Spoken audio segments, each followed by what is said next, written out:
Welcome to the Candle Business Coach podcast. I'm your host, Kirsty Allan, and I am the Candle Business Coach. I'm also a mum of three and a kindness advocator.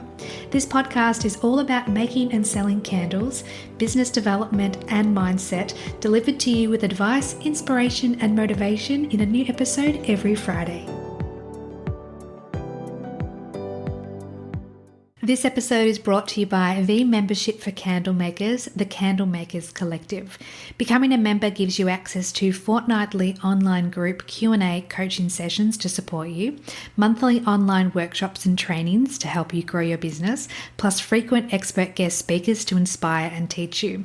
You'll also have access to an ever-growing resource library with templates, guides, planners, and ebooks. But my favorite aspect of the membership is our exclusive Facebook group for accountability, connection, and support.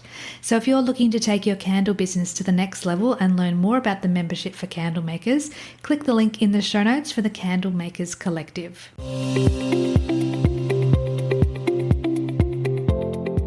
Welcome back to the podcast, my friend. Today we have a very, very special guest, the amazing Allan Dib, who is a best-selling author, a successful businessman, and is actually a big deal in Mexico as well. So, Allan, would you like to say hello to listeners and tell us a little bit about yourself? Hello, everybody. My name's Allan. Very nice to be on the show.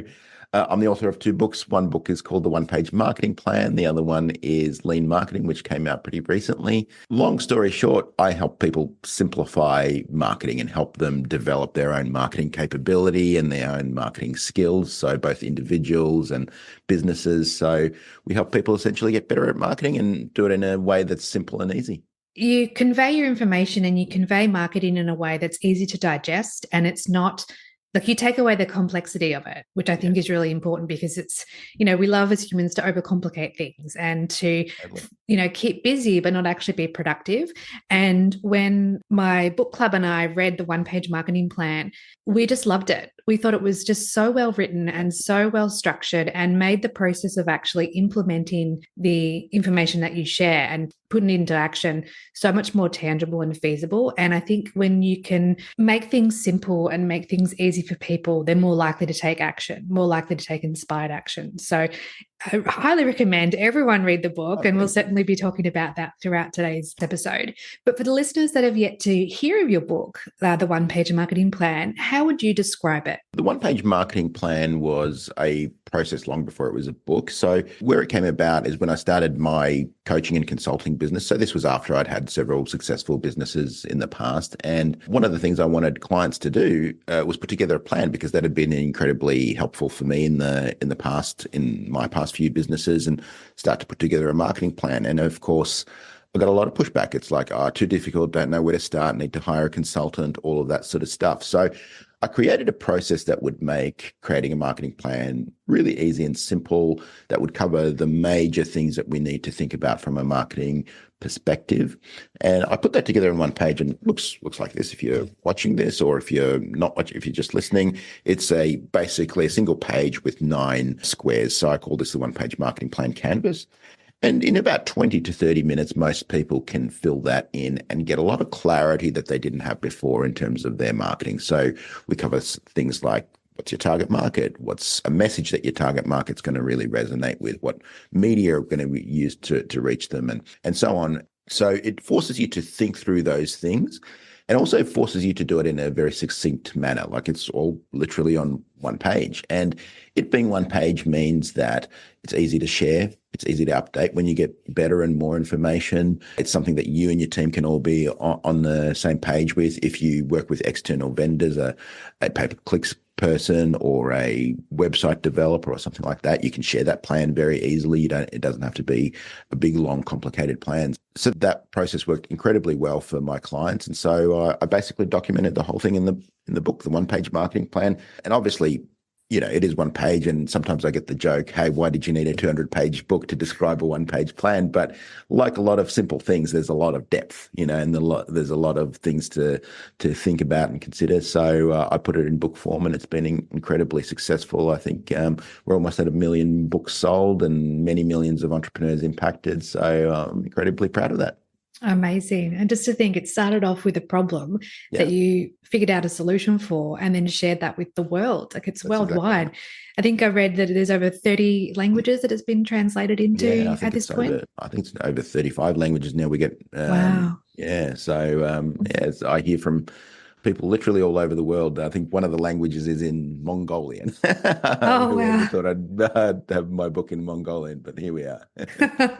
So inspiring. Can you tell us why knowing your target market is one major part to success with your business? Yeah, because where a lot of people start, and I'm sure you've come across this, they say, look, I've got a great product. It's beautiful. It smells great. It looks great. And that's awesome. But there's a phrase in Silicon Valley, they call it a solution in search of a problem, right? So they're kind of starting with product first and then trying to find a market. And that really works out well. What we want to do is first figure out who do we want to serve? What's a problem that we want to solve? So starting with starting with who are our people? And so I call this stuff for your people rather than people for your stuff. So we want to find a target market that we can serve. Often that happens to be, so for example, as in my case, as in the case of many other entrepreneurs, we're solving a problem for the person we once were. So I was once an entrepreneur who was just stuck with figuring out, how do I get clients in the door? How do I do this marketing thing? I really had no clue. And I spent probably a decade with trial and error, mostly error, and trying to figure this out. So I figured there must be a simpler way. There must be an easier way that we can put together a framework. We can explain this to people and all of that sort of thing. And so I'm now serving the people I once was. So often a good target market is someone who you once were. So, you've solved a problem for yourself or you figured out a solution to something and now you can help others with the same thing. It doesn't always have to be that way. Sometimes you've never been part of your target market and you just see a great opportunity, someone with a problem and you can help solve that. But in either case, you want extreme clarity around who your people are. So if you were to describe your target market to someone, they would immediately be able to connect the dots when they came across that person in their day-to-day life, or they encountered someone, they would say, great, you really need to connect with Kirsty because she's got a great solution for you. So that's the importance of clarity around your target market. And it's going to affect everything else in your business. It's going to affect the messaging. It's going to affect how you deliver your product or service. It's going to affect whether your clients are ideal, because sometimes we work with suboptimal clients just for the revenue, but it causes you a lot of pain down the track. So it just touches every single part of your marketing and every single part of your business. So it's a real foundational element. Absolutely right. And I think it's interesting because many of the candle makers I speak to tend to skim past that step. As you say, they have their product, they're proud of it, they're obsessed with it, they're in love with it, but they don't know who they're selling their product to. Or worse, they'll say, I'm trying to sell to everyone, because everyone loves candles. So why wouldn't everyone buy my candles? So I think the way you've described that is so important. And then when it comes to niching down in terms of inch wide, mile deep, how can a candle maker do that in simple terms? Yeah. So whether you're a candle maker or anything else, I look at niching through several dimensions. So a lot of people think about just like vertical market, or like often I'll say to someone, who's your target market? And, often, as you said, they'll say everyone loves candles, or maybe they'll, have a very wide niche. So they might say women over 40, right? So great. That's like 2 billion people in the world. Yeah. Right? So I look at niching through 7 different dimensions. So the first is location or geography. So, for example, Australia or Victoria or Melbourne or San Diego or, the Vancouver, whatever else. So, and you don't have to use every single dimension, but you'll have a much better chance in creating a hyper-targeted niche if you use a few of those. So the first is location or geography. The second is demographics. For example, demographics might be things like baby boomers, British expats, divorcees, women, 35 to 45-year-olds, so on and so forth. Next is shared values. For example, they care about philanthropy. They have share a particular faith, environmentalism, love of travel. I think in candles, what concerns do I have when my wife lights a candle? I'm like, is this toxic? Is this some toxic fumes that we're breathing in? Sure, it smells nice or whatever, but I don't really want to be breathing in some, weird chemicals or whatever. So again, people who maybe care about what they're breathing in is, natural and good for you, or at least not harmful for you. The fourth is industry. So, for example, dental, legal, construction, managed services, they're all examples of vertical industries. Then there's desire. For example, people who want to write a book, people who want to import products from China, people who want to apply for a government grant. So like a lot of those things may not be relevant to, for example, a candle business, and that's totally okay. If something's not relevant to you, just remove it, right? Then by problem, and this could be very relevant to candles. For example, somebody who suffers from anxiety, or somebody who suffers from a health issue, or somebody who has a breathing issue or wants to improve their energy or whatever else.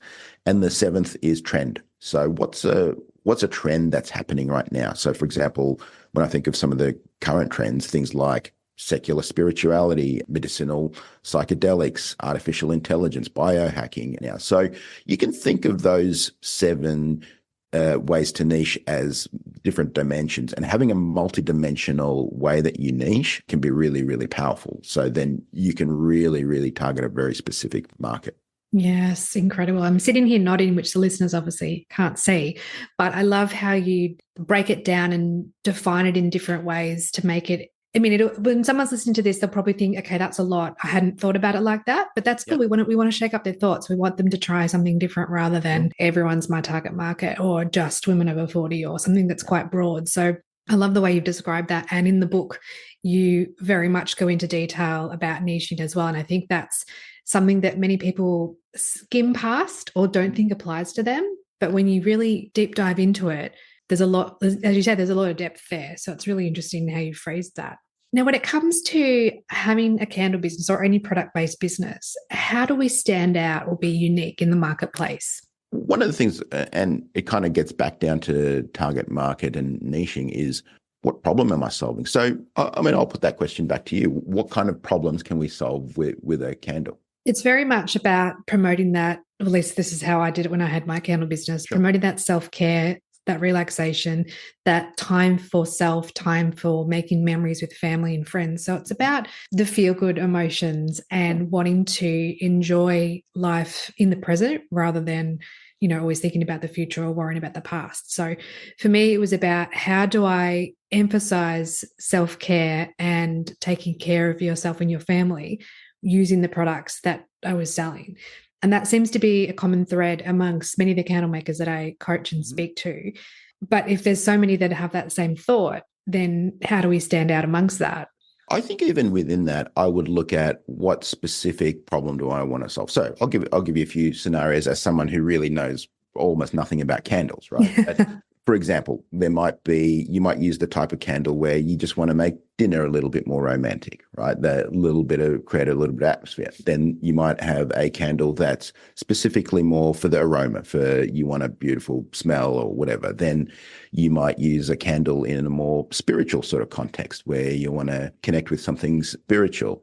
There might be the one where, hey, you just a little bit of me time. I want a candle while I have a bath or whatever. So they're all kind of different problems that I want to solve. And you may be able to create all of those sorts of candles, but you want to create messaging that's specific to one or more of those. Because, if I got just a date night with my wife and I want a candle that just to make dinner a little bit more romantic, different to, a relaxing aroma in the house just to relax with family and things like that. So there's some of the things I would think about around what problem am I solving with this specific product. And you may sell multiple products, it's totally fine. But having messaging around, hey, this is the problem it solves. And the other thing I would definitely think about what are some of the objections. Like I said, for me, I'm very health conscious, and I care about the air that I breathe in, the chemicals that I put into my body and things like that. So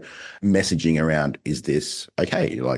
And not only maybe is this okay, maybe is this actually good for you? You breathing in whatever comes out of that is good for you. So right now I'm kind of rolling the dice. I don't know. Maybe it is, maybe it isn't. Let's talk strategy for a moment. When it comes to advertising, how can a candle maker or a small business owner get a good return on investment? So a lot of what we want to do, or a lot of what we do in advertising is amplification, meaning we're taking a message and we're amplifying it. And so if we think about it in a different context, so for example, imagine you're a singer. Now, if you're a good singer and I give you a microphone and amplifier, that makes things better. We get that nice message out to many more people. If I'm a bad singer, now with an amplifier and a microphone, I'm now a loud bad singer. So one of the keys before you start advertising and before you start really paying money for ads is to make sure that you've got a message that's worth amplifying. You've got a message that actually converts and that people are wanting to hear about, because otherwise you're just going to be that loud, bad singer and it's just going to make things worse. It's going to cost you a lot of money. You're not going to get much return. So chances are if you've spent a lot of money on advertising or even some money on advertising and haven't got a good return, it's probably because your message isn't connecting with your target market. And that's one of the reasons we said in the beginning, target market is so important, because you can't craft a message for everyone. You can't craft a message if you don't know who your target market is, if you're just kind of hoping to connect with somebody. So that's one of the reasons why that target market is such a foundational element. Now, if I know that my target market is people who are health conscious, who really care about whatever, now I can create a message that's really tailored around that, where they will connect with it and say, oh, great, that's for me. So that's really what we want from our message. We want people to read, hear, or see our message and say, oh, wow, that's for me. I'm the one for that, and then respond to that. And then we can accelerate that with advertising. I think of advertising as kind of, lighting a fire and really accelerating our message. So that's when you're going to start getting a good return on your advertising spend.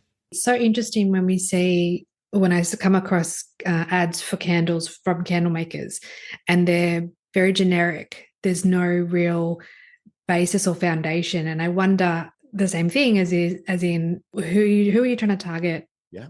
How are you trying to get your message across? And if you're not getting good results organically, amplifying that isn't going to solve your problems.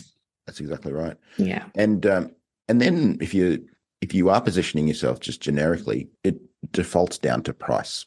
It's kind of like, here's an apple for $2 and here's an apple for $1. And if I don't know the difference, if I don't know one is organic or one is been grown, whatever, better or more nutritious or whatever, then all right, I'll just go for the cheaper one. So really, you're going to end up defaulting to price if you don't differentiate yourself, if you don't have a message that's connecting with your target market. When it comes to social media and the different platforms that we can choose to spend our time promoting our business on, how much emphasis do you think we should put on social media to generate sales?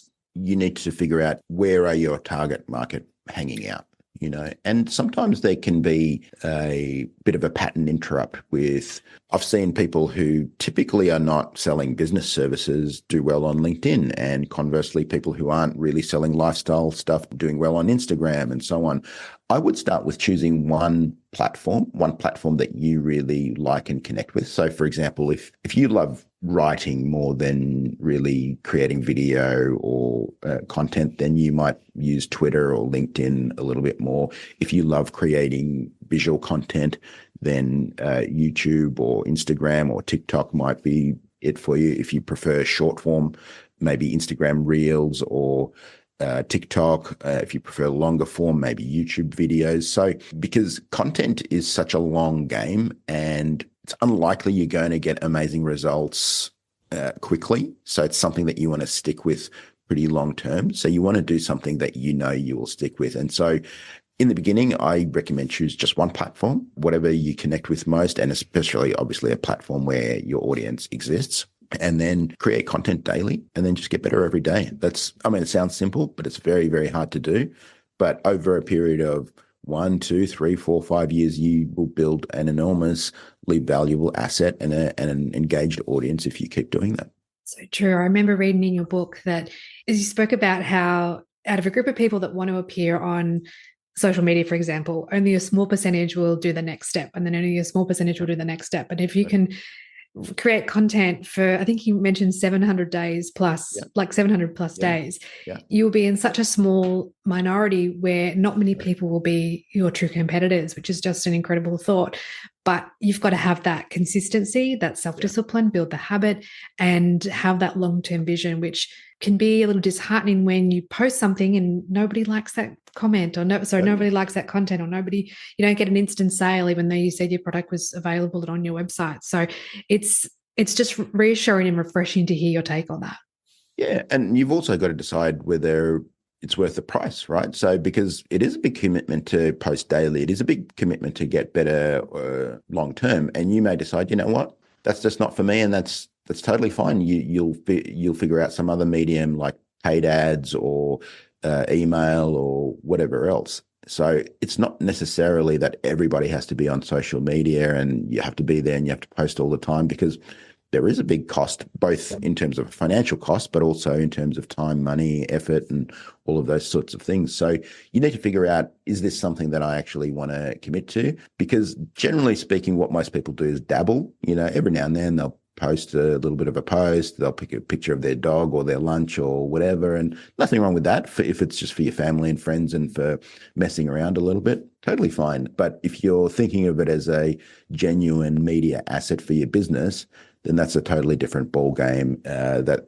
requires a commitment of time, money, effort, and you need to decide, am I going to do that? And if the answer is no, that's totally fine too. Are you ready for personalised support for your candle making journey? Hi there, my friend. I'm Kirsty Allan, the Candle Business Coach, and I help candle makers like you with mindset and business strategy, as well as troubleshooting your candle making struggles. With my private coaching, we'll work together to set and achieve your goals. And whether you need a single session for clarity or a series of sessions for ongoing support, I'm here to help you every step of the way. Check out the show notes for details of my private coaching sessions and packages, and let's achieve your goals one candle at a time. When it comes to email marketing, would you say that is relevant for candle makers and candle business owners, or just product-based businesses? Highly relevant. So I think it's relevant to literally every business. I think email is a real workhorse. It's the backbone of my own email marketing. We send 2 emails a week to our email list.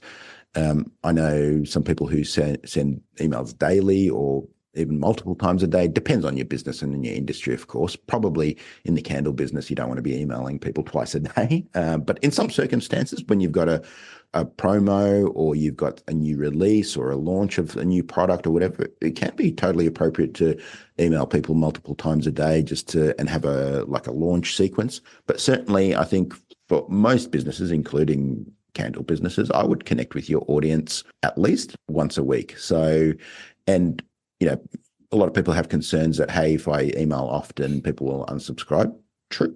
But if people aren't going to give you their attention, then they're probably not going to give you their money. And so money goes where attention flows. So you really want to connect with your audience on a very regular basis. And it's totally okay if people unsubscribe after a period of time. Maybe they got what they were looking for and now they're purchasing regularly from you, or maybe they've gotten what they needed and you've had them for that season that they're going to be with you, and you've extracted the lifetime value, and that's totally okay. That's right. We need to get comfortable with the unsubscribes. Yeah. We need to get comfortable with communicating regularly with our audience to nurture that relationship.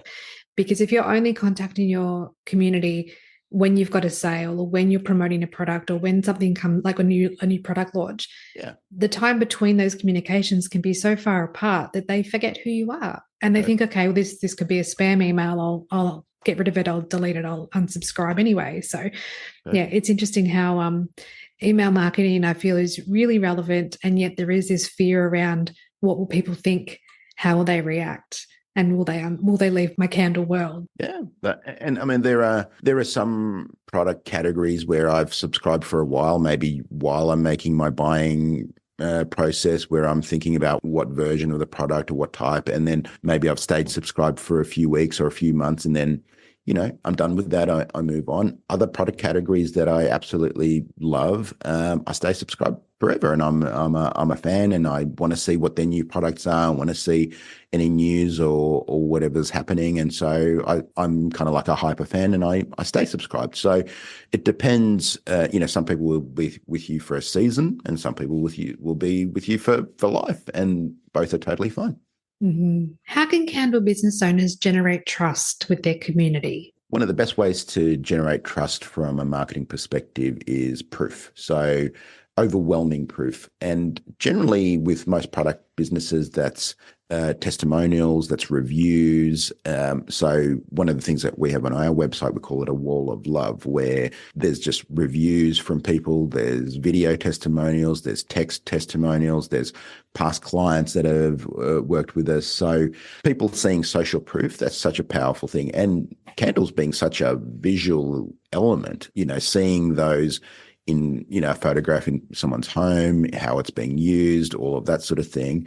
I think that'd be an incredibly powerful way to generate trust versus just perfectly manicured shots on your website, which are good to have too. But I want to see how are other people using them. Now, more and more now, when I look at reviews, particularly like if I'm looking at a product on Amazon or whatever, I look through the reviews, and yes, I do read the reviews, but often I'm looking for there's photos attached to the reviews where people are like I was looking at a pair of shoes the other day, and one of the reviews had an actual photo of the shoe in context. It was like a barefoot, zero drop shoes. So that's and I thought that was really, really good. That helped me make that purchasing decision, because when you see the perfectly professionally created photos, that's usually different to how the product appears in real life in context. So I think those can be really, really powerful. If you can generate a lot of reviews, if you can generate your product kind of in the wild and how people are using it, I think that's super powerful. What systems would you recommend for candle business owners? I know in your book you talk about marketing, sales, fulfillment, and admin. Yep. Do all four come into play for product-based businesses such as candles? They do, and sometimes it can be all four can be in one interaction. Like if someone walks into your candle store and you're showing them around, you make the sale and you give them the product, you've done all four in one hit. Or it can, in the case of an e-commerce business, it may be something that's done over time where someone may subscribe to your email list. They're kind of mildly interested in what you've got. Then something in your email marketing connects with them, and they add to cart, and they go through the purchase, and then you deliver that to them, and then they have a great experience. So it could be done in a very compressed period of time, or it can be done over a longer period of time. But either way, you're probably going to want to tell someone about that stuff. So that's your marketing. You're going to want to sell your stuff. So that's sales. You're going to want to fulfill the order. So that's your fulfillment, and your admin is kind of all your back office stuff, your finance, your accounting, all of those sort of things. We pretty much have to do that. Otherwise we'll go out of business or end up in prison for not paying taxes, things like that. So, True. So we want to get those things done. What about when it comes to having existing customers? How can we tap into that gold mine? Yeah, that's huge. Most businesses that we work with, they come to us and say, hey, we want more clients. We want to work with more people. And then when we look at their business and we look at their existing database, we see a massive gold mine. Most businesses can double or triple their revenue without adding a single new client, just by going back to existing clients and selling them the next version up, or upselling them, or sending them to the next product, or bundling, or whatever else. So often your biggest low-hanging fruit is people who've been with you before, who've bought from you before. So it's incredibly valuable to keep that database, to connect with that database regularly, because there's really only two ways to increase your business. Number one is to get new clients, and everybody's focused on that, and that's exciting and sexy. And yes, we do want to do that. But the second is by increasing your lifetime value. So how much is a client worth to you over time? And so if you can increase that, that's going to expand your revenue. You're going to work with clients who are better and buy more often from you and are easier to work with. So practically thinking in terms of candles, maybe you can bundle multiple colors or multiple types or multiple scents or whatever in a bundle. Maybe you've got, I know my wife bought one, came in a concrete thing holder, or I don't know what do they call a concrete pot or whatever, and so, and it was incredibly expensive. I'm like, wow, that much for a candle, but anyway, that's all good. So you can take someone who was maybe going to spend $10, $15 or whatever, and send, make hundreds of dollars from them in a single transaction just by using some of those strategies, upselling, ascension, bundling, all of those sorts of things. So it's definitely worth spending time taking care of our existing customers, right? It sure is. This is a bit of a longer question, and it's from one of the members in my membership that wanted to ask you a question. Sure.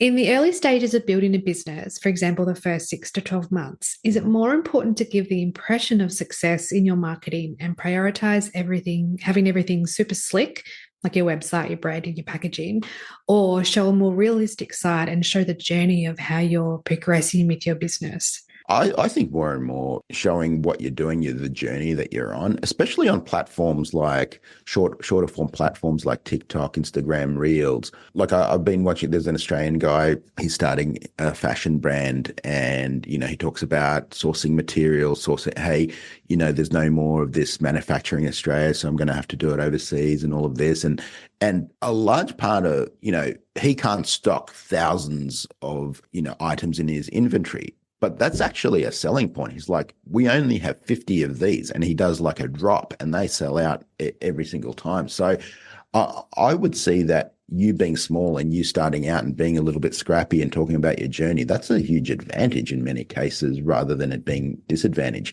The kind of faceless, slick website with perfect photography and everything like that, there's plenty of those. But you showing your journey, talking about what got you to this place, what made you do this, telling some of your story, I think that's more important than ever before. Especially in 2024 and in the presence of social media and people wanting to connect and have that human connection, it makes sense to show where you are as you're going through that journey, and people can come along for the ride. Absolutely. Your story is part of the value proposition.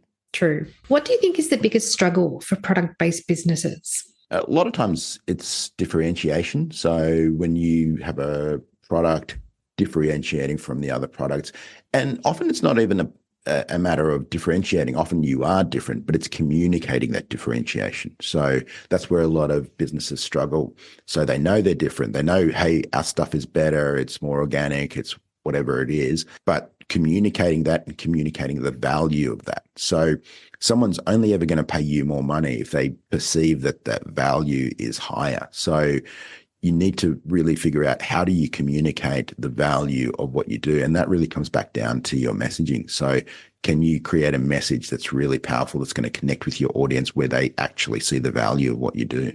It's so important when it comes to, I'll use the example of candles, because so many of the candle makers I speak to, they're racing to the bottom with their prices. They think that's where the extra sales will come from. And it's so disheartening because they're not even covering their costs. They're actually making a loss when they make a sale. So it's educating not only the candle makers, but their audience and their community on how to value their products and the whole process around that. Totally. Yeah. And price is much more than supply and demand. It's a signal. So a product that's really, really cheap, that sends the signal that this is a low quality product. It may not be, it may be a super high quality product, but price is much, much more than supply and demand. Price is a signal. So a lot of products, a high price is actually a feature. If a Rolls Royce was priced the same as a Hyundai, it would lose a lot of its magic. Yes, it would be a great deal, but it would lose a lot of its value, because a lot of owning a Rolls Royce is what it took to get it, that you had to be wealthy to get it. And I'm not saying you have to necessarily do that with candles, but price is absolute indicator of quality. So if I'm paying a lot for something, I feel like that should have a high value associated with it. How can time poor, and I know that we're all time poor, but time poor candle makers scale their business from a part-time gig into their full-time dream? Yeah, I'm of the view that I've seen many businesses or many entrepreneurs kind of burn the bridges, where they've kind of, hey, I'm put everything into it. I'm going to sell my house. I'm going to just go into it and take a big chance. That can work for some people. I'm of the view that's probably not the most sensible thing to do, because most likely it's going to take longer than you expected. So if you have 6 months worth of runway and you must absolutely make it in 6 months or you're going to lose your house or whatever, you're not going to be focused on the stuff that you need to be focused on. Sometimes it will take 12 months to get your marketing in place. It will take you time to figure out who your target market is, what messages connecting with them and all of that sort of thing. So rather than having the financial pressure on top of all of the other stuff, I think it's a more sensible approach to really figure out your target market, do it as a side hustle until your side hustle is making more money than your main hustle. So, and that's very possible to do in a short amount of period of time. For others, it'll take a longer period of time. But I don't believe generally in the burn your bridges approach. I think work on the stuff as a side hustle, but don't do what a lot of people do is have like 10 different side hustles, right? So focus on one thing. So if your job is getting you through on the 9 to 5, well, spend the 5 to 9 on your real passion project, on your side hustle, on your thing, and turn that into your 9 to 5 down the track. So that's my general view. Some people disagree with that. Some people think, hey, no, you've got to commit, go all in, burn the bridges. That works for some, but I've seen that not work out more often than it does work out. What is the most important lesson you've learned about growing businesses? The most important lesson I've learned is that you're a marketing company. So having that mindset shift, a lot of people, whether they're a butcher, baker, candlestick maker, whatever it is, often think of themselves as, hey, I'm in the candle selling business, or I'm in the IT business, or I'm a lawyer, or I'm a doctor, or whatever. You're really in the business of marketing the thing you do. So because the thing you do, whether you're selling candles, whether you're selling microphones, computers, whatever it is, most of those things will be the same. You've got to attract attention. You've got to create the product, or you've got to buy the product. You've got to distribute it. You've got to sell it. You've got to do the admin. So 90% of the stuff we do from a business perspective is the same, irrespective of what product or industry you're in. So really, you're in the business of marketing, of sales, of running a business. And that's very, very different to the technical thing that you do. So I would have that mindset shift around, hey, I'm in the business of marketing candles. I'm in the business of selling candles, and having that mindset shift. It sounds like it's maybe nonsense or not really important, but it really is, because if you have that mindset shift now, your focus is on figuring out, how do I sell that stuff? How do I market that stuff? And that's going to give you a lot more success. Some people don't want that. They just want to be the technician, in which case my recommendation would be just go work for someone, and that's totally fine. If you absolutely just love the technical thing of what you do, you hate the business side, you hate the marketing, you don't want to do any of that stuff, that's totally fine too. But I would recommend the best thing. You're going to have a much more stress-free life.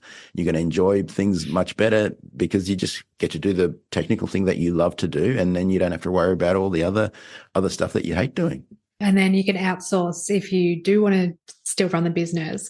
Look at what your options are to get other people to help with those tasks that don't light you up. For sure. What gives you motivation to keep going when things get tough?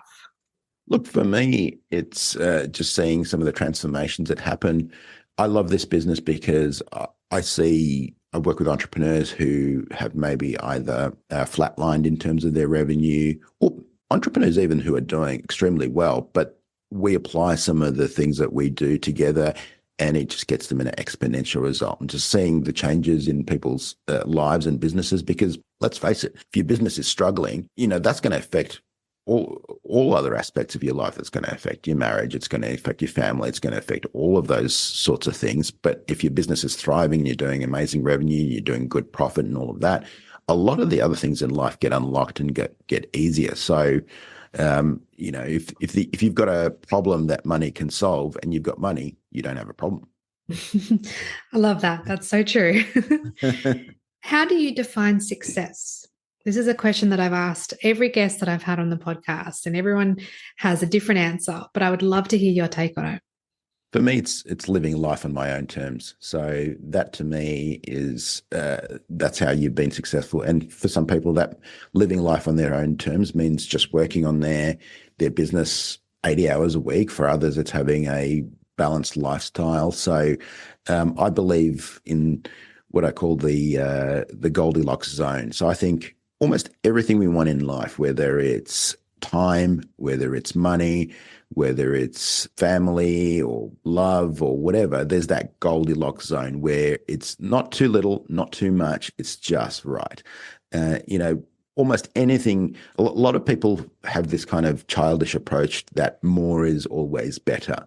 And, sometimes more is better, but you get to a stage where, when you've got a certain level of wealth or whatever, the next level up, the next level up, the next level up just gets you more toys. It doesn't really get you much more freedom or much more lifestyle or whatever. Yes, I move to a bigger house. Yes, I'll get a bigger yacht. Yes, I'll get a better, cooler car or whatever. But you get to a stage where you have very diminishing returns, but to get to those higher stages is much, much harder. It's kind of like going from being a really good athlete to being an Olympian, right? It may in number of seconds or whatever, it may be small, but the effort to get from that level to that level is enormous. And so you really want to make sure that you want to go there. So with most things in life, there's kind of that Goldilocks zone where, if you have too much free time, you kind of get bored and, it's just like, life doesn't feel fulfilling. And so, but if you work too much, it also feels like, every day is a grind. And, so with most areas, so I try and look for that Goldilocks zone where I'm living life on my own terms and things feel like I'm getting them in the optimal amounts. Such a beautiful way of looking at it. Would you say that mindset and self-belief are crucial for success? They're absolutely crucial. So if you don't believe in yourself, it's highly unlikely that others will believe in you. I've heard some really good people who've done well on social media talk about their performing on social media as just transferring energy. So if you've got that energy where, wow, I believe in myself, I believe in my product, all of that sort of thing, that will transfer to other people. And that's really what sales is. It's a transfer of conviction. So if you believe in, or your salespeople believe in your stuff, then they'll be able to transfer that conviction to someone who's buying. Whereas if you kind of don't really believe in what you're doing, it's going to be very hard to convince others to believe in you. I feel like that's something that when I'm coaching my candle makers and helping them through their mindset struggles, that's where we're starting from. And it's very much about believing in yourself, knowing that you're worthy, working on who you are so that you can then amplify your impact in the world through your candles and through your business. Yeah, it's a reminder to all of us that having those foundations in place is critical, and it's so important just to enjoy life's journey as well. Totally. Allan, we've come to one of my favorite parts of the podcast where I ask all my guests 3 questions relating to candles, funnily enough. Okay. Question number 1 is, what is your favorite candle fragrance? Honestly, I like a very neutral. I'm very sensitive to smells, so I really more like the look of a candle, the warmth and all of that. I like it to have minimal scent. That is more than okay. Question number 2, what do you love about candles? I like the kind of atmosphere they bring, and just I think we're naturally, kind of attracted to fire. So yeah. And then the last question is, what is one piece of advice you'd like to give to candle makers? Yeah, I'll reiterate what I said earlier, is to think of your mindset as somebody who markets candles, not as a candle maker, not as someone who is the technician of what you do, even though you may love that, but to really think about, okay, I'm in the business of marketing candles. Perfect. Allan, thank you so much for being on the podcast with me today. I just know that listeners will get so much value out of our conversation and out of your wisdom. For anyone that would like to get in touch with you, where can we find you online? Yeah, I'm just at leanmarketing.com. You can download a copy of the one-page marketing plan for free. And I hope to connect with everybody.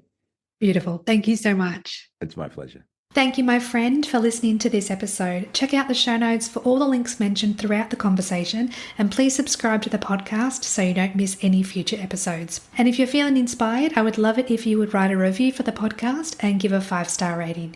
Thank you so much, and have a beautiful day.